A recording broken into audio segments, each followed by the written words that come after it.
গত বছর ক্ষমতা হারানো শেখ হাসিনার শাসনামল বাংলাদেশের ইতিহাসে মুসলমানদের জন্য ছিল সবচেয়ে খারাপ সময়। প্রায় দেড় যুগ জঙ্গি নাটকের মাধ্যমে নৃশংসভাবে মুসলমান হত্যা করে ক্ষমতার চেয়ার দীর্ঘস্থায়ী করেছে খুনি হাসিনা। জঙ্গি নাটক সাধারণ মানুষের কাছে বিশ্বাসযোগ্য করে তুলতে হাসিনার সহযোগী হয়ে কাজ করেছে দৈনিক প্রথম আলো ও ডেইলি স্টার। 2016 সালের সেপ্টেম্বরে জঙ্গি নাটক সাজিয়ে নৃশংসভাবে হত্যা করা হয় মেজর জাহিদুল ইসলামকে। হত্যার আগে স্ত্রী সহ তাকে নিজ বাড়ি থেকে অপহরণ করে আইনশৃঙ্খলা বাহিনীর সদস্যরা। দীর্ঘ 4 মাস 2 শিশু সন্তান সহ গুম রাখা হয়েছিল জাহিদুলের স্ত্রী জেবুন্নাহার ইসলামকে। সম্প্রতি আন্তর্জাতিক অপরাধ ট্রাইব্যুনালের চিফ প্রসিকিউটর কার্যালয়ে অভিযোগ দেন মেজর জাহিদুল ইসলামের স্ত্রী।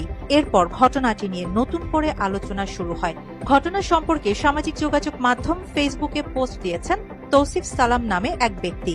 তিনি মেজর জাহিদুলের মৃতদেহের কিছু ছবি দেখেছেন উল্লেখ করে বর্বর সেই নির্যাতনের বর্ণনা দিয়ে লেখেন, মেজর জাহিদুলের 2 হাত ছিল কাঁধ থেকে বিচ্ছিন্ন ও উল্টানো, অর্থাৎ মুচড়ে ভেঙে ফেলার পর শুধু চামড়াই জুড়ে ছিল। মুখমণ্ডল ছিল লাল, যা দেখে রক্তমাখা মনে হলেও ছিল আঘাতের কারণে লাল হয়ে যাওয়া মুখ। চোখ দুটো ছিল ঠিকরে বের হওয়া, যা প্রচণ্ড অত্যাচারের ব্যথায় বা দম বন্ধ হয়ে মৃত্যুর আলামত। বোঝার বাকি ছিল না তাকে নির্যাতন করে হত্যার পর জঙ্গি নাটক সাজানো হয়েছিল। তৌসিফ তার ফেসবুক পোস্টে দাবি করেন, মেজর জাহিদুলের পরিবারের অপরাধ ছিল তারা ধর্মপ্রাণ মুসলিম ছিলেন। তিনি আরও লেখেন, 2016 সালে শেখ হাসিনার আইনশৃঙ্খলা বাহিনীর general Tarek Siddique, colonel Ziaul, AIG Asad, DIG মনিররা তখন জঙ্গি দমনে ব্যাপক তৎপরতা দেখাতে স্বৈরাচার হাসিনার নির্দেশে অসংখ্য ধর্মপ্রাণ মুসলিমকে হত্যা করে। এদের মধ্যে মেজর জাহিদুল অন্যতম।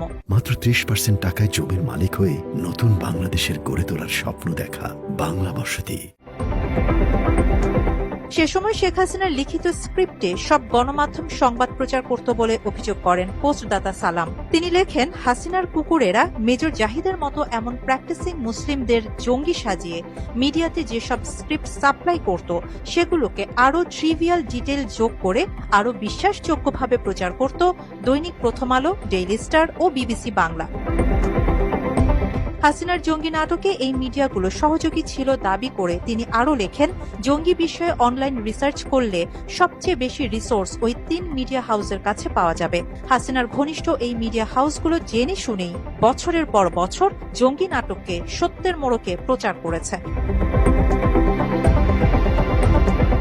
প্রথম আলোর 2টি